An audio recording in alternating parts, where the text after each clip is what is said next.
Tara mga salon owner dyan, trabaho na naman tayo. Ha? Thursday ngayon at pupunta tayo ngayon sa branch natin sa Turil branch ng Davao City sapagkat ngayon ang ikatatlong araw ng renovation at ipapasilip ko sa inyo ang mga nangyari na doon. Ha? Tara, let's go! Ito na yung branch natin sa Turil. Ito yung pinagawa natin ng poste. Yan. Parang entrance. Diba? Maganda na. Pintura na lang ang kulang. Tapos yung signage natin sa taas, ito naman siya. Yan, para yan sa taas, doon sa may hagdanan. At meron din tayong double face, syempre.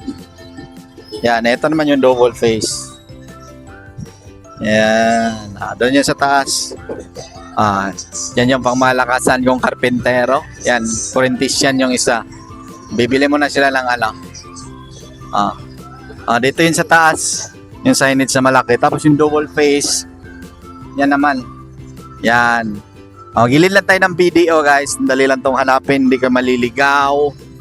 Cell salon, pangmalakasang salon na Mindanao. So yan yung update natin. Bali, babalik na ako sa Gigos, no? Dahil magre-repaint pa tayo.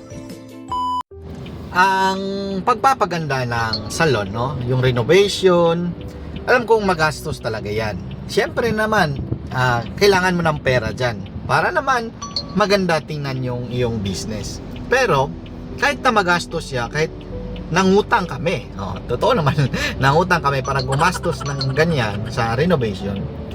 Ako naniniwala ko, no, na dito sa business namin, Zell Salon, naniniwala ko na etong pagpapaganda namin sa aming business, bahagi to ng aming brand, no, ng aming company na salon. Na pag sinabi mong Zell Salon, no, hindi lang yan sa mabangis na serbisyo, malupit sa hair services o nail services, no, kami yung the best dyan. Pero pagdating sa ambience, sa interior, syempre hindi tayo papahuli dyan.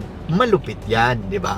O yan yung mga pinaniniwalaan ko na eto, pagpapaganda magastos, pero eto yung isang pinaniniwalaan ko na dapat nating maibigay sa customer kung ano yung mga ini-improve o improvement natin, na hindi lang sila pupunta doon dahil maganda yung quality, pupunta sila din doon para makapag-relax, di ba?